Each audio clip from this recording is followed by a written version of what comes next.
In this video, I'm going to teach you how to use Google Maps on your Android Auto. It's a very easy process, so make sure to follow along. In this video, I'm going to teach you how to set up Android Auto and consequently use Google Maps. So this is going to be one of the primary functions to set up Android Auto and use it with. So first, on your car's dashboard, you will have to access the menu and go over to Settings. So this is going to differ for every single car model, but in this video I'm going to be talking about how to do it on a Toyota. The steps are generally going to be the same. What you have to do is access these settings. So for this particular model, it is going to be under Menu and then Setup.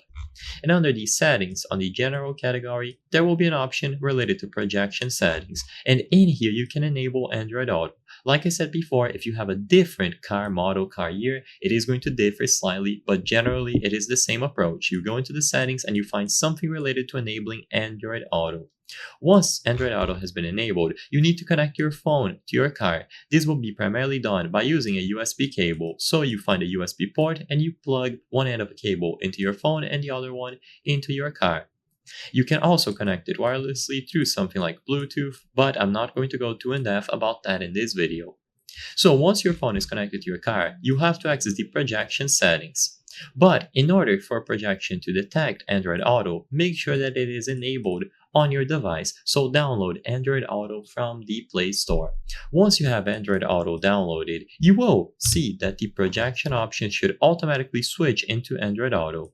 If you don't have a menu like this one on the Toyota Corolla, then look for a symbol similar to this one. This refers to Android Auto, so whenever you see this icon, it indicates Android Auto support. So tap the icon and immediately it is going to begin navigating you through with Google Maps. So Google Maps should pop up immediately. If it doesn't, then look for an icon similar to this one and you will browse through the library of applications available on your Android device, including Google Maps. You will also find stuff like Spotify, podcasts, and so on.